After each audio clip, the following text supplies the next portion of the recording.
So streamline we have seen in the last classes, something like you draw imaginary line, and if you can construct the tangent, it's supposed to give you velocity.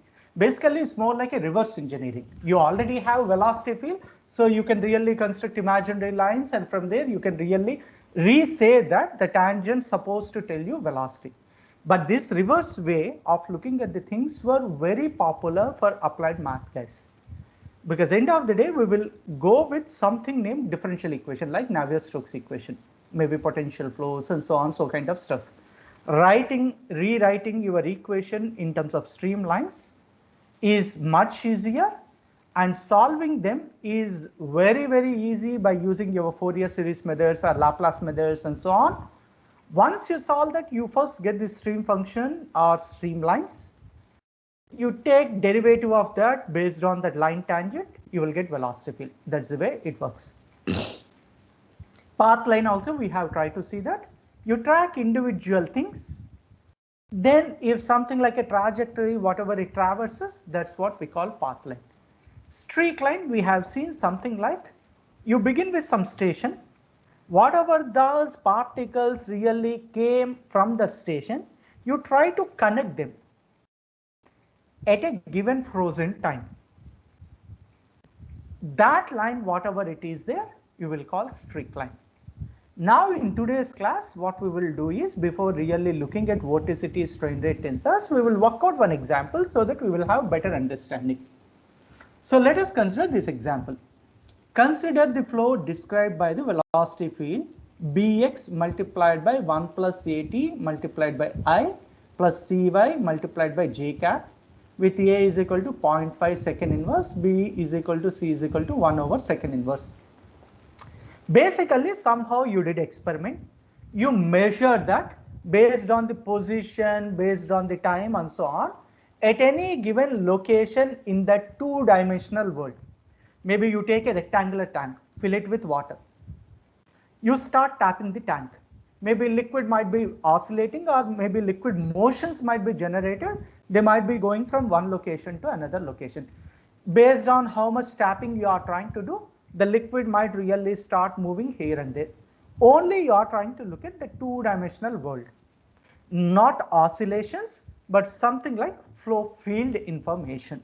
That means you measure liquid velocity there is supposed to be captured by this function Bx multiplied by 1 plus At for the horizontal component, maybe x component, and Cy supposed to be your y component on that two-dimensional frame. There might be, you fit some kind of parameters like A will be this much, B will be this much, C will be this much, and so on. If that is the case, this you take snapshot every instant of time, you got that velocity field information. That means on the xy, you always be in a position to really draw tiny arrows saying that my x component is this much, y component might be this much. So if I am pictorially showing that entire information, maybe this is the rectangular tank. You continuously tap somewhere and put a camera, try to visualize the flow field. So that entire flow field, if you are going to take it, perhaps this might be your x coordinates, this might be your y coordinate. You are continuously taking snapshots by using camera. So at T1, T2, T3, you have pictures. Or somehow you keep probes inside this two-dimensional field. That means this is the liquid level. So if I am going to fill it, this is the liquid level. On that liquid level, you take probes or use different kind of imaging kind of techniques to find out velocity fields. So each and every location, I'm sorry. So if I put it in this way, each and every location on the xy plane, you have the velocity information. So at any given instant of time, if I am going to really show, maybe each of the grid velocity vector is that, velocity vector is that, velocity vector is that, velocity vector is this.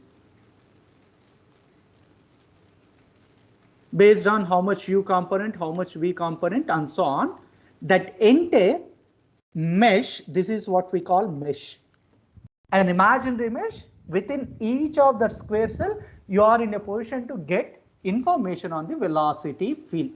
It is nothing to deal with any individual particle. We don't really care about it. Whether they exist or not also, we don't care. What we do is, we just keep something like a probe hardware, try to measure that. Maybe you might be having 10 hard wires. Now, I might be having 1, 2, 3, 4, 5, 6, 7, 8, 9, 10, 11, 12 hard wires I might be dipped in. I'm continuously tapping.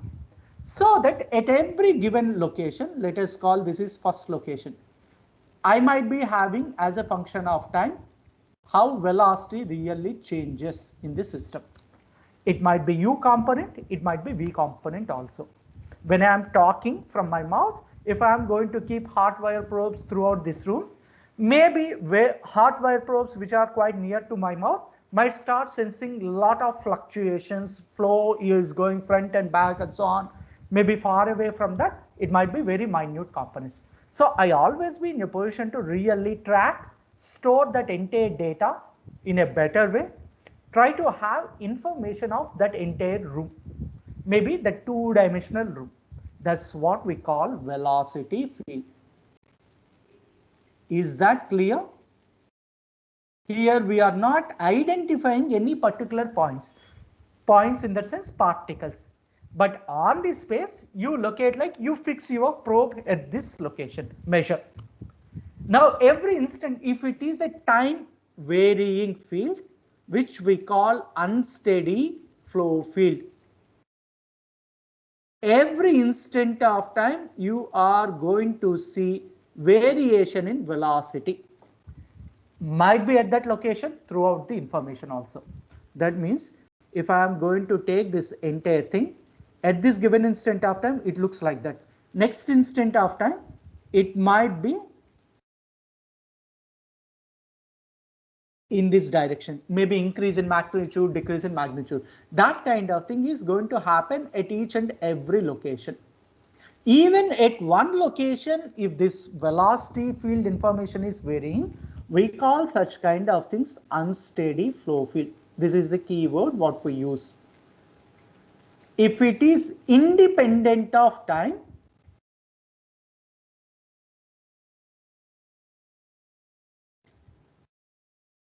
then we will call steady.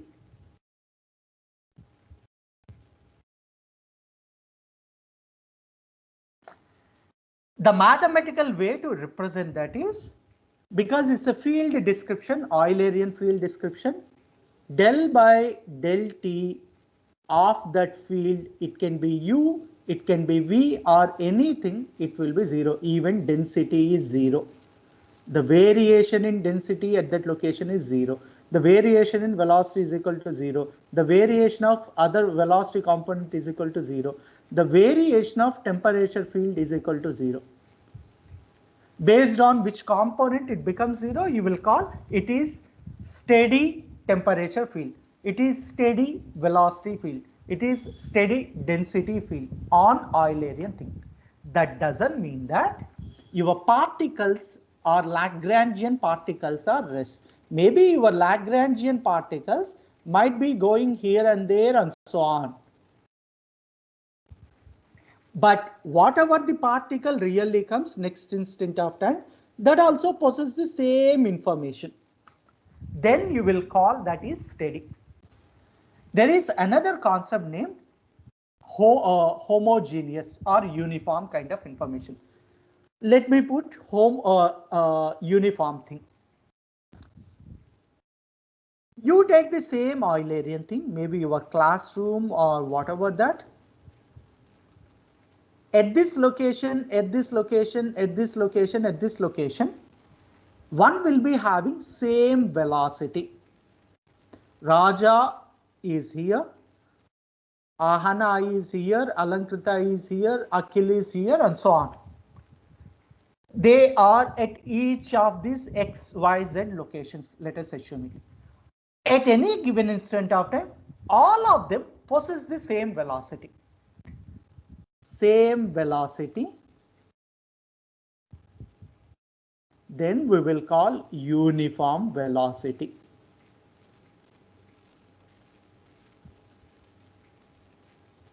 Nothing to deal with particle, though particle might be there, but point is in that space you measure all the time on all like that space, next space, next space, next space, and so on. If you are going to see such kind of flow fields, what we call uniform velocity fields. With the time, they might change. At this given instant of time, Raja might be walking with 2 meter per second, maybe 1 meter per second, maybe half meter per second. The same velocity, one will be, other persons are also going to have it. But next instant of time, they might walk with 1 millimeter per second. That's okay. At that frozen time, all these points having same velocity, you will call uniform velocity. The mathematical representation for this, del by del x of u is equal to 0 or del by del y of u is equal to 0. Based on the direction, you will be in a position to really describe uniform velocity. Based on the direction, you will be going to say that uniform density. Based on locations, based on this direction, you will say uniform temperature. Uniform temperature, something to deal with space. Steady, unsteadiness, something to deal with time. And all these things for flow field variables. Is that clear? Hello? Yes, sir. Wonderful. Yes, If that is clear, now can you tell me, before really solving that, what kind of velocity field is this? Is it a steady velocity field? Or is it an unsteady velocity field? So unsteady. Why? Why it is unsteady? So if we fix Precisely. x and y, but it is changing with time.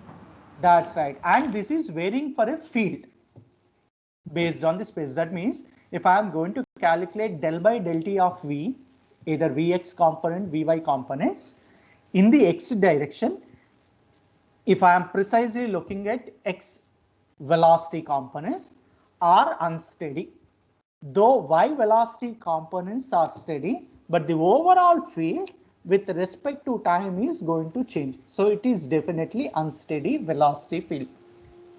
Fine. Is it a uniform velocity field or non-uniform velocity field? Hello? Guys. So non-uniform. How do you know? Sir, same way, like if we fix the t, it is changing with x and y. Whether it is uniform, non-uniform, we cannot really say it in terms of time. We have to talk in terms of space. That means at different x location, am I going to really see the same velocity information? As x varies, your velocity also varies. As y varies, your velocity also varies. That means velocity at each of these xy locations is not same. So it is a non-uniform velocity field. Fine. Hello? Wonderful. If that concept is clear, now what I am trying to ask is, this is velocity field what you are going to measure at a given location. You specify whatever x, whatever y. If I am going to really know what is that x, what is y, that y, and what is that time, I can really describe you velocity. Now, over the time, this velocity also changes in the field, but it is nothing to deal with particle velocity directly. When you are going to freeze in time, when you are going to freeze in space, you measure, definitely there is a fluid particle, it is going to experience one velocity. If I am going to really track that particular particle, I will be going to get path line. Can I really deduce that expression for that particle path, which precisely pass through 1, 1 point at time t is equal to 0. That means you begin this experimental setup, you have a camera, You start taking snapshot, chuck, chuck, chuck, chuck kind of things. Maybe your experiment started at -1 hour. You are continuously tapping and fluid particles are going here and there and so on. You precisely started taking these pictures at some reference time t is equal to 0. At 1, 1, can you really identify some particle? Yes. Once I am going to really click that, at that point, there exists one particular particle which is having particular velocity. Now, if I am going to really track that particular particle, can I really traverse the path traced by that particular particle? That's what we call particle path or path line. If that is the case, can I get it? That is the first question. The second question what I am asking is, if I know that kind of particle paths, can I also get something named streamlines passing through the same point 1, 1, but it's supposed to be at first, second, second, and so on, so kind of stuff. So let us begin how to do that.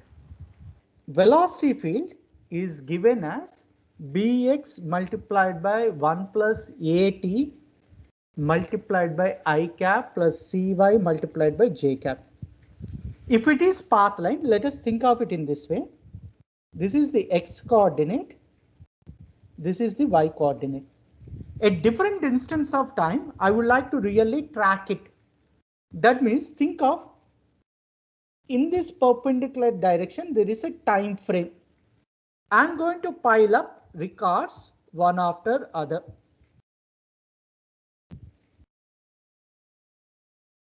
These are the different snapshots what I am going to construct. This is a time t1, this is a time t2, time t3, time t4, and so on. The path line is what you are trying to really look at different instances of time. So that means if I am going to really take some particle on this x-axis, it is at this location initially. But with the time, the particle really goes in the time frame to some other location. That means every given instant of time is xy coordinates on the backside frame. So the next instant of time, backside frame is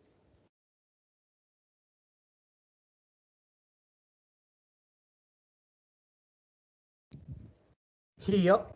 So you might be here. The next instant of time, back frame is you might be here. The next instant of time, back frame is somewhere here. So particle is traversing in time. You can always visualize it in a three-dimensional world. From here, it came, went, maybe went, and so on. So at each of these sections, you have time frames. That is the one what we would like to really look at. That means this path with the time, what might be xp, yp coordinates of that particular particle. For that purpose, what we are trying to look at is look at from this side. When you are going to look at from that side, all the time you will be having x coordinates, y coordinates fixed. Now your particle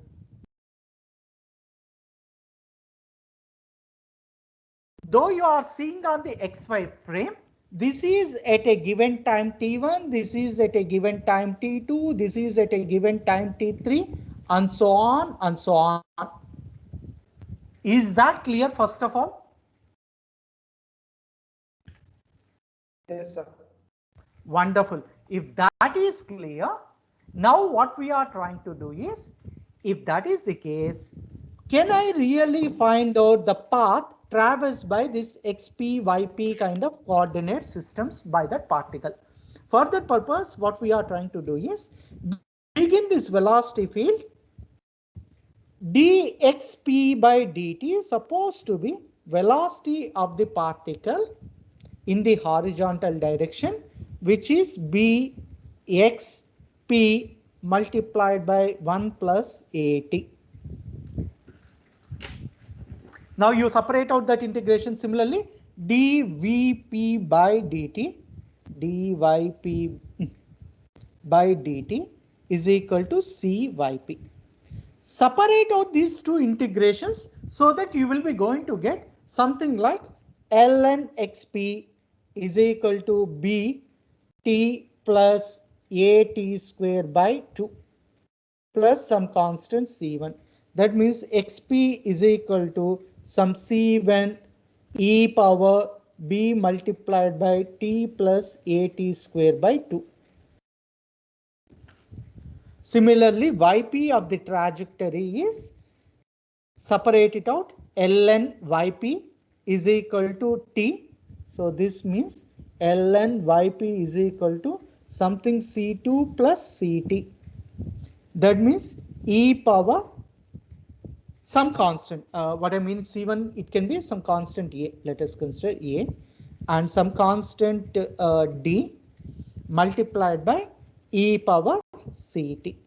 These are the two equations which describes the particle path. With the time, exponentially they go out from one location to another location. Now, it can be any other particle also. It may not necessarily be just one particle. Why I'm saying it may not be necessarily one particle is the a value, d value are arbitrary. Based on given chosen location where I'm going to begin at what time, I will be in a position to really generate different set of loci of particles. That means if I am again replotting this, my xy coordinates are this, x, y. You fix some time. You always be associated with many particles like this one, this one, this one, this one, this one, this one, this one, this one. So many particles are there. All these are described by this equation. What distinguishes each of this particle is what is their xy location when t is equal to some t1. For example, when t is equal to 0. xp, yp supposed to be 1, 1 point.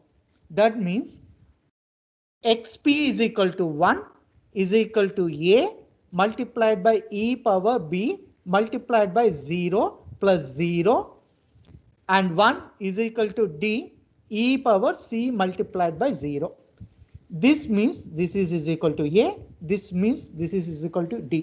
That means the particle at t is equal to 0, which is at x is equal to 1, y is equal to 1, satisfies xp equation is equal to e power t plus at square by 2. And yp of the particle is equal to e power arbitrariness c is always with it. So c t. Maybe here arbitrariness b, where b and c values already well defined. That is the way any individual particle at a given instant of time throughout the plane one can really calculate it based on your initial conditions. The second question what we try to ask is, can we really find out equation of the streamline? For that purpose, what we try to do is, you take your xy coordinate. Now I don't really care about with time how particles really move, because I already know what is the field information V. At any given location is supposed to give me tangent thing. So dy by dx is some arbitrary curve on that Eulerian field. So the tangent is dy by dx, which is supposed to give me my velocity field information. So that is v by u. V is cy by bx multiplied by 1 plus at. So cy by bx multiplied by, what is that we have seen, bx multiplied by 1 plus at. So separate out these coefficients. dy by y is equal to c by b dx by x multiplied by 1 plus at. That means log y is equal to c by b log x multiplied by 1 plus at multiplied by some k arbitrary constant. That means y is equal to k really comes in front of it. So some constants, something like m multiplied by e power c by b ln x multiplied by 1 plus at. I think I did a mistake here. I'm sorry. Let me write it in the much better way. Log y is equal to log m plus c by b log x by 1 plus at. That means log y is equal to log m c by b by 1 plus at whole power log x. So that means y is equal to m multiplied by x power c by b 1 plus at. This is the equation of streamline. At any given instant of time, if I am going to plot on the x-axis versus y-axis, y goes like x power sometime. When t is equal to 0, this x power c by b. So it might be something like this is the way flow field really goes at that given instant of time. When t becomes 1, x power 1. When t goes like 2, it goes like x square. That means maybe at next instant of time, maybe at t is equal to 2, it might be x square kind of streamlines I will be going to get. Unless you use computer, try to plot for each of these xy coordinate information. We will not be in a position to visualize that. We will learn that in the next class how to plot it using computers. Oh, I see. You mean to say that here I made a mistake, blunder, in terms of numerator and denominator. Is that what you mean? Yes, sir. Wonderful. Thanks a lot.